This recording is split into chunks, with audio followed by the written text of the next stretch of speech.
Hello, my name is Malan Breton. I directed a film called Je Suis Mona, which is about a very dear friend of mine who's an LGBTQ activist. The concept of the film came from a random dinner in New York and with the star of the film, and we were talking about the activism in the LGBTQ community, and I've always looked at my film directing film work as an opportunity to share with the world stories of humanity and life things. And so this is sort of my way of introducing Elton to the world. But Elton's quite famous actually in certain parts of the world, but not so much in the UK, not so much in France, not so much in America. So it was a very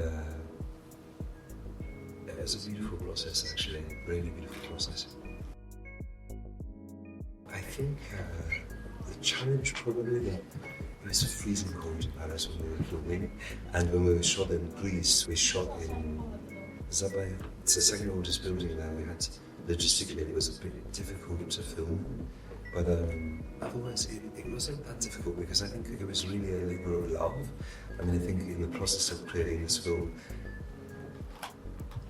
we just cut away many things. We didn't really, it wasn't scripted, it was just like we just took happy moments, sad moments, moments in places that were memorable to Elton, and then moments about Elton's mother who's also suffering from Alzheimer's, and we incorporated all those elements into the film and made something that I hope people enjoy.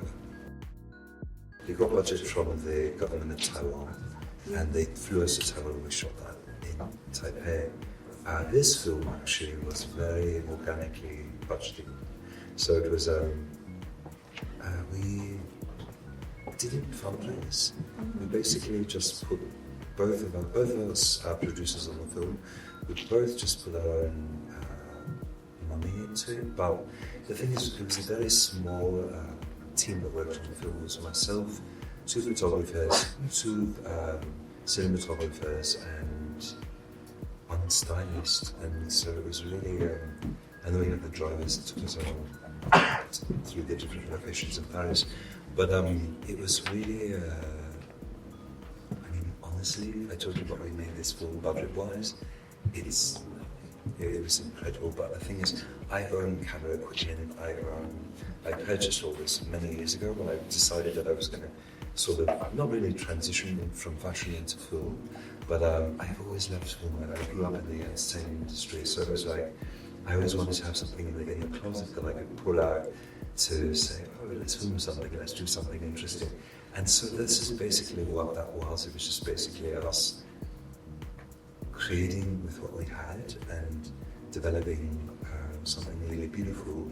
And thank God for all the talent that was involved in the film, because we had some really incredible moments that we were able to film. I came from fashion and reality television. So when you do reality TV, especially in America, I was on 46 different television shows. So it's very spur of the moment, very in the moment. You live on like what they call private in public, and so basically for me, like, everything that's happened with documentaries, everything that I've done with film, has always been something that's just been something from the heart. Nothing. It's not like a major thought process. I do look for interesting characters to tell their stories. I look for people that are kind and have passion in life, and that are actually doing things to better society. Because I think there's a lot of people in this world that are just like me, I want to be a social media influencer, blah, blah, blah. They have nothing interesting about them except for their Botox and their filler. But the thing it's really sad is that we've lost this idea that people are actually gentle and human beings, and people that have stories, and people that are no longer telling their stories. They're putting all their $40,000 handbags on their social media so that they can get attention that way. And when you think about it, like, I'm a fashion designer. We sell all over the world. We have I've been in the business for 35 years.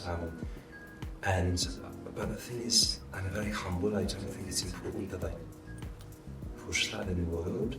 Like if people want to wear my clothes, they wear my clothes. I've got a wonderful group of clients that they love to dress because they're actually really amazing people. I think that in the process of making documentary film, it's so important to tell the stories of real people and to kind of go inside of them. And there was one scene in Je Suis Mona where we were in Place de Bourges, and I was directing Elton, and Elton refuses to cry.